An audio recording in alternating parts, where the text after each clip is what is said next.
نحمده ونصلي ونسلم على رسوله الکریم اما بعد۔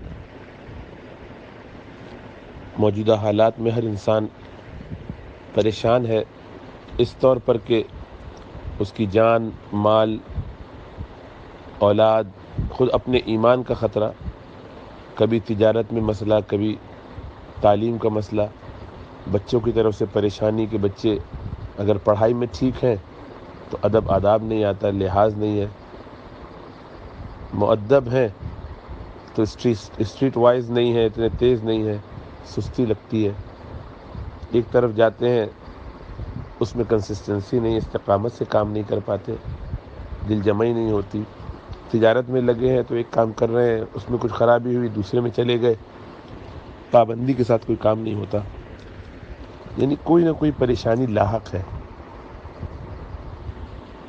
سب سے پہلے اس کا سبب ڈھونڈنا چاہیے۔ اللہ سبحانہ وتعالیٰ قرآن میں فرماتے ہیں من اعرض عن ذکری فإن له معیشة ضنکا، کہ جو ہماری یاد سے منہ موڑے گا، ہمارے ذکر سے منہ موڑے گا، ہم اس کی دنیا کی زندگی تنگ کر دیں گے۔ یہ تنگی ایسی چیز ہے کہ جو کسی بھی صورت میں ہو سکتی ہے، کسی بھی حالت میں ہو سکتی ہے۔ بظاہر آپ کے پاس بہت کچھ ہو لیکن دل میں اطمینان نہ ہو، بظاہر آپ ہر لحاظ سے اپنے آپ کو آسودہ پاتے ہو لیکن قلبی بے چینی، بے قراری، عجیب و غریب کیفیت، کسی کام میں دل نہیں لگ رہا۔ اسی طریقے سے اللہ سبحانہ و تعالیٰ کی یاد سے جو لوگ غافل ہو جاتے ہیں، غفلت میں پڑے رہتے ہیں، ان کے ساتھ یہ مسائل ہوتے ہیں۔ تو سب سے پہلے تو ہمیں اپنے آپ کو غفلت سے نکالنا ہے۔ غفلت کا مطلب ہے اللہ کی یاد سے منہ موڑ لینا، اور اللہ کی یاد قرآن کی صورت میں، نمازوں کی صورت میں، تسبیحات، اذکار، الحمدللہ، سبحان اللہ، استغفر اللہ، درود شریف وغیرہ، دعائیں کرنا فرض نماز کے بعد، صبح شام کی دعائیں، کثرت سے اللہ کو یاد کرنا، صدقہ خیرات کرنا، نیکی کی باتیں ایک دوسرے کو بتانا، یہ سب چیزیں اللہ کی یاد ہے۔ ہر وہ بات، ہر وہ عمل جس سے اللہ سبحانہ و تعالیٰ کی یاد تازہ ہو، وہ اللہ کے لیے ذکر ہے۔ اور ذکر کی جب کثرت ہوتی ہے تو غفلت دور ہو جاتی ہے، اور غفلت میں ہی انسان گناہ کرتا ہے۔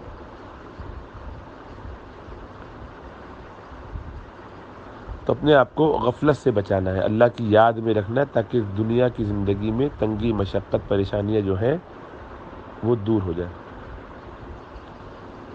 ایک اور اہم چیز یہ ہے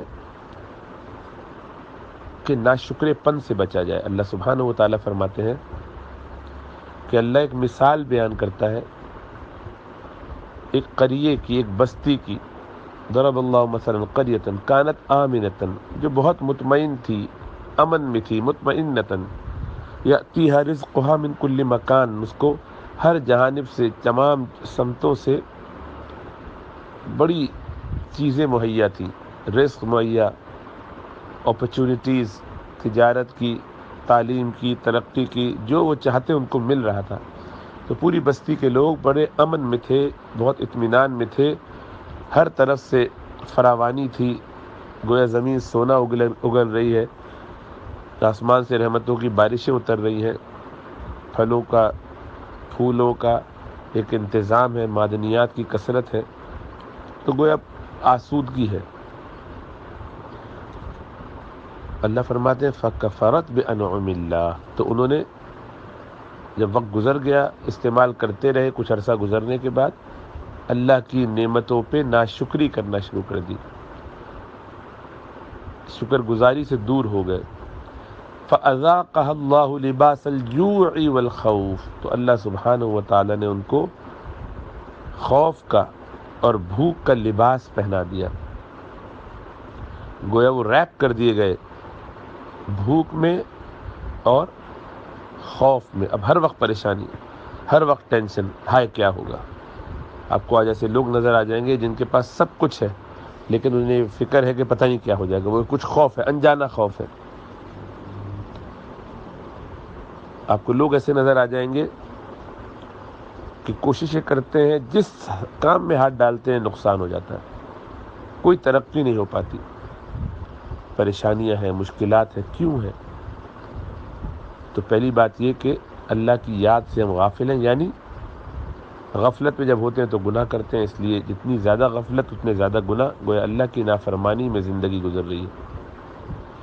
اور نمبر 2 یہ کہ ناشکرہ پن، جو نعمتیں ہیں ان کی بھی قدر نہیں ہے۔ تو ظاہری بات ہے جب ایسا ہوتا ہے تو اللہ فرماتے ہیں قرآن میں کہ جو ہماری شکر گزاری کرتا ہے ہم اس کو مزید دیتے ہیں۔ لئن شکرتم لازیدنکم، تم شکر گزاری کرو گے تو میں تمہیں مزید دوں گا۔ ولئن کفرتم ان عذابی لشدید، تو میری پکڑ، میرا عذاب بہت شدید ہے۔ ہمیں جو نعمتیں ملتی ہیں اس پر پریشان، سردیاں ہوتی ہیں تو کہتے ہیں کہ شدید سردی ہے، یار کیا مشکل ہے، بہت شدید برف پڑ رہی، سردیاں ہیں۔ گرمیاں ہوتی ہیں تو کہتے ہیں بہت شدید گرمی ہے، ہائے گرمی، ہائے گرمی۔ کھانے کو مل جاتا ہے تو کہتے ہیں پھر وہی سالن، پھر وہی بریانی، یار آج میرا دل نہیں چاہ رہا، چکن کھا کھا کے دل بھر گیا۔ کبھی میسر نہیں تھا، اب میسر ہے تو کوفت ہوتی چکن سے۔ یہ انسان نے اپنی عادت بنا لی ہے کہ جو نعمتیں ملتی ہیں اس کی ناقدری کرتا ہے، تو اللہ سبحانہ و تعالیٰ وہ نعمتیں لے لیتے ہیں۔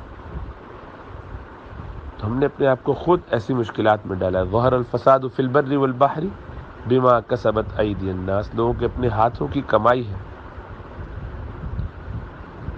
تو اگر ہم ایسا ہی کرتے رہے، اپنے احوال کو نہیں بدلا، تو ہمارے ساتھ اللہ سبحانہ و تعالیٰ کا معاملہ بھی نہیں بدلے گا۔ چنانچہ فرمایا کہ ان اللہ لا یغیر ما بقوم حتی یغیروا ما بانفسہم، اللہ سبحانہ و تعالیٰ لوگوں کے احوال نہیں بدلتے جب تک کہ وہ اپنے آپ کو خود نہ بدلنے کی کوشش کرے۔ اپنی زندگی میں غور کرے آدمی تو جو روٹین ہے وہ خراب سے خراب تر ہوتی چلی جا رہی ہے۔ ہر چیز کا ایکسکیوز، یہ اصل میں یوں ہو گیا، اور اس میں اصل میں یہ، اصل میں وہ، یعنی بہانے تراش تراش کے دنیا کو راضی کرنے کی کوشش، آپس کے معاملات کو درست کرنے کی کوشش میں جھوٹ سچ سب چلتا ہے، بس کسی طرح پوائنٹ سکور کرنا ہے، آرگیومنٹ جیتنا ہے۔ حق بات کہنے کا کوئی جذبہ حوصلہ نہیں ہے، بلکہ کوئی اور کہہ دے تو تن بدن میں آگ لگ جائے۔ سچ سننے کی عادت نہیں، کہنے کی عادت نہیں۔ تو ظاہری بات ہے ایسے احوال میں اللہ سبحانہ و تعالی بندوں کو ان کے حال پہ چھوڑ دیتے ہیں۔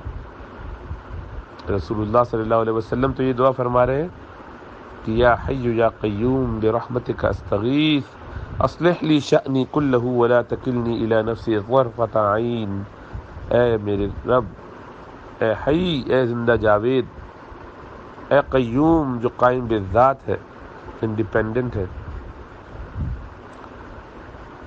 آپ کی رحمت سے میں دعا کرتا ہوں، استغاثہ کرتا ہوں، میرے معاملات سنوار دیجیے، اور پلک جھپکنے کی مقدار کے لیے بھی مجھے میرے حال پہ نہ چھوڑیے، ایک لمحہ بھی مجھے میرے حال پہ نہ چھوڑیے، میری نگہبانی فرمائیے، میری نصرت فرمائیے، مدد فرمائیے۔ یہ پوری کائنات میں سب سے افضل انسان ہے جو یہ دعا کر رہا ہے، اور ہماری زبانوں سے دعا بمشکل نکلی تو وہ بھی رٹی ہوئی، بغیر سوچے سمجھے، تو دیکھ دیکھ کے پڑھ لی یا زبان سے رٹ کے سنا دی، ختم، چھٹی ہوئی، ٹک باکس ہو گیا۔ دعا کے لیے ہاتھ اٹھے کیسے؟ بمشکل اٹھے تو ایک ضابطہ پورا کیا، چھٹی ہوئی۔ کہاں آنکھوں میں آنسو رہ گئے، کہاں دل کی گہرائی سے وہ دعا نکل رہی ہے؟ رٹی رٹائی دعا مانگتے نہیں، دعا پڑھتے ہیں، تو مانگا ہی نہیں جاتا اللہ سے۔ اور ذرا کوئی دعا کرا دے اور کچھ لمبی ہو جائے، 2-4 منٹ سے زیادہ کھینچ دے تو بوجھ پڑنے لگتا ہے کہ ہے کب ختم ہوگی، اور آدھے پون گھنٹے کی ہو جائے تو بس تقریباً آخری دعا ہوگی، اس مزے میں دوبارہ نہیں جائیں گے، مولوی صاحب پھنسا دیتے ہیں۔ اللہ کے گھر میں جاتے ہیں حج کرنے کے لیے، عمرے کرنے کے لیے، تو ایک مصیبت پڑی ہوتی ہے کہ جلدی جلدی طواف ہو جائے، بلکہ فخریہ بتاتے ہیں کہ میں نے تو 15-20 منٹ میں، آدھے گھنٹے میں پورا طواف مکمل کر لیا۔ اللہ کے دربار میں داخل ہوتے تو مسجد میں گئے اور بس جیسے کہ سلام پھیرتے ہی کرنٹ لگا ہو کہ بھاگ کے نکل آتے ہیں. اللہ سبحانہ و تعالیٰ سے کوئی تعلق نہیں، رسول اللہ صلی اللہ علیہ وسلم سے کوئی محبت نہیں، آپ کی تعلیمات کو